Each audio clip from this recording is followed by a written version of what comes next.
Hi అండి, నమస్కారం. July 2024 Sankatahara Chaturthi 24న లేదా 25న తేదీ, నక్షత్రం, పీఠం పేరు, చంద్రోదయ సమయం ఇవన్నీ మనం తెలుసుకుందాం. ముందుగానే ఉదయం మార్నింగ్ లేవాలి. మార్నింగ్ 8 లోపే పూజ చేసుకోవాలి. ఈవినింగ్ 8 లోపే పూజ కంప్లీట్ చేసుకోవాలి.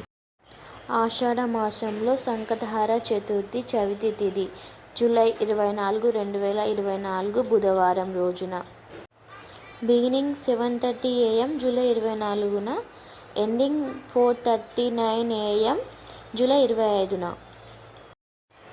పీఠం పేరు వచ్చేసి విష్ణు పీఠం. నామం అనేది గజానన గణపతి నామం. గజానన సంకష్టి చతుర్థి, శ్రావణ కృష్ణ చతుర్థి అనేది ఉంటుంది. ఈ రోజున ఈ నామంతో మొదలు పెట్టాలి. చంద్రోదయ సమయం 9:28 PM. మనం ఈవినింగ్ టైంలో పూజ అనేది వినాయకునికి చేసుకోవాలి అన్నమాట. అంటే ఈ టైం ఉంటుంది కదా, 8 లోపే చేసుకోవాలి పూజ. మనం వినాయకునికి ముడుపు కట్టింది కూడా అది బెల్లన్నం చేసుకొని, పరమన్నం చేసుకొని వినాయకునికి నైవేద్యంగా పెట్టుకోవాలి. వినాయకునికి 21 పత్రాలతో పూజ చేసుకోవాలి. పూజ అనేది పత్రాలు లేని ఎడల ఉన్న పత్రాలతోనే మనం చేసుకోవాలి. వినాయకునికి అత్యంత ఇష్టమైనది గరిక అన్నమాట. ఈ గరికను 11 చుట్లు చుట్టుకొని వినాయకునికి పూజ చేసుకోవాలి.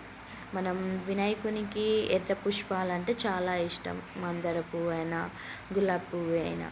అందుకని గులాబీ పువ్వు, మందార పువ్వుతో నేను పూజ చేసుకున్నాను అన్నమాట. మీకు కూడా ఇలానే పూజ చేసుకోవాలనిపిస్తే చేసుకోవచ్చు. ఓకేనా friends? Thank you for watching. Please subscribe my channel, like, share, comment.